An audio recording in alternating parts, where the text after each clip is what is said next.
आज मैं आप लोगों को सास बहू की दर्द भरी कहानी सुनाने वाली हूँ। लोग कहते हैं ना कि अब जमाना बदल गया है, अब पहले जैसा कुछ भी नहीं रहा। लेकिन एक बात कहूँ दोस्त, आज भी बहुत सारे घर ऐसे हैं जहाँ पर बहू का हमेशा अपमान किया जाता है। उसे हमेशा यह एहसास दिलाया जाता है कि तुम्हारा यहाँ कुछ भी नहीं है।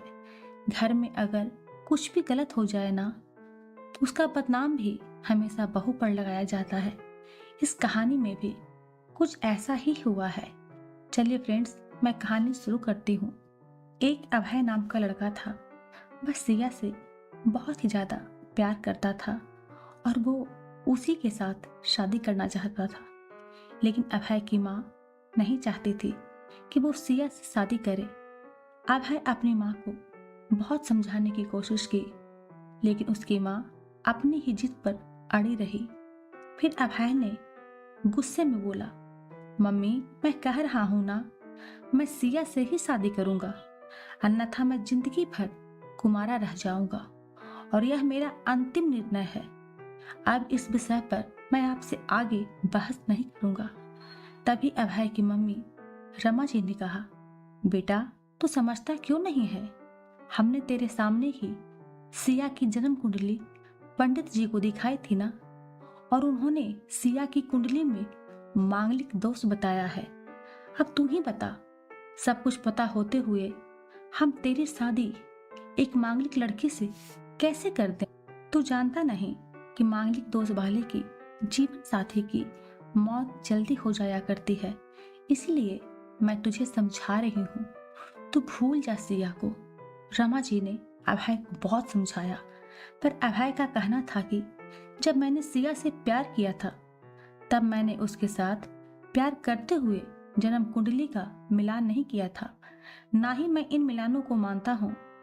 इसीलिए अब बस मैं शादी करूंगा तो सिर्फ सिया से, और यह मेरा आखिरी फैसला है।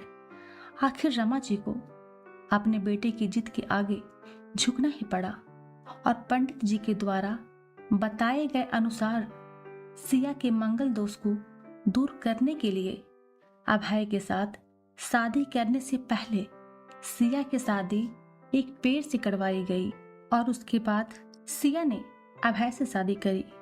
सिया दुल्हन बनकर अभय के घर आई, पर रमा जी को सिया का मांगलिक होना अभी भी खटक रहा था और रमा जी उसे दिल से नहीं अपना पा रही थी। और घर में कुछ भी परेशानी आती तो उसका दोष सिया को ही दिया जाता। लेकिन सिया पढ़ी लिखी संस्कारी लड़की थी और वह अपनी सासू माँ से मिले इन बेवजह आरोपों को अपने दिल से नहीं लगाती थी। और ऐसे ही ससुराल में उसके दिन कट रहे थे। एक दिन अभय ऑफिस से जल्दी घर आ जाता है। तब रमा जी ने उससे पूछा, बेटा आज जल्दी कैसे आ गया? तब उसने बताया, माँ आज सुबह से ही सिर दर्द बहुत ज्यादा कमजोरी आ रही है, इसीलिए ऑफिस में काम करने की हिम्मत ही नहीं हुई मेरी। तब रमा जी ने कहा, चल बेटा जल्दी कर, हमें डॉक्टर के पास चलना चाहिए। तब अभय और रमा जी डॉक्टर को दिखाने गए। डॉक्टर को दिखाने के बाद मालूम पड़ा कि अभय को पीलिया हो गया है। और दोनों जैसे ही घर लौटे, रमा जी ने घर को सिर पर उठा लिया और कहने लगी, जब से यह लड़की हमारे घर में आई है, तब से हमारे घर में परेशानी और बीमारियां भी साथ लेकर आई है। इसके कदम ही अशुभ है। अब देखो, इसका मांगलिक दोष हमारे बेटे पर भी असर करने लग गया है। कल को अगर मेरे बेटे को कुछ हो गया तो कौन जिम्मेदार होगा? तभी सिया ने कहा, मम्मी जी प्लीज, और कितना नीचा दिखाएंगी मुझे? आज तक मैं चुप रही क्योंकि पापा ने यही सिखाया था कि बड़ों के आगे ससुराल में जवाब मत देना, पर आज तो आपने हद ही कर दी है। अगर मैं आज नहीं बोली तो जिंदगी भर खुद को माफ नहीं कर पाऊंगी। मम्मी जी, अगर आप पंडित जी पर भरोसा नहीं करती थी तो उनके कहे अनुसार अपने सारे मांगलिक दोष को निवारण की विधि क्यों करवाई? क्यों पहले आपने मेरे पेड़ से शादी करवाई। दोस्त मेरा मांगलिक होना नहीं है, बल्कि दोस्त तो आपकी बहू होना, क्योंकि घर में जाने अनजाने में कुछ भी परेशानी आती है उसको आप मुझसे जोड़ देती हैं। और जब कोई सास अपनी बहू से सिर्फ नफरत कर रही होती है ना, तब यह बहू दोस्त बेटे बहू को नहीं बल्कि पूरे परिवार को परेशानी में डाल देता है। और इस बहू दोस्त से मुक्ति भी सिर्फ सास से दिलवा सकती है।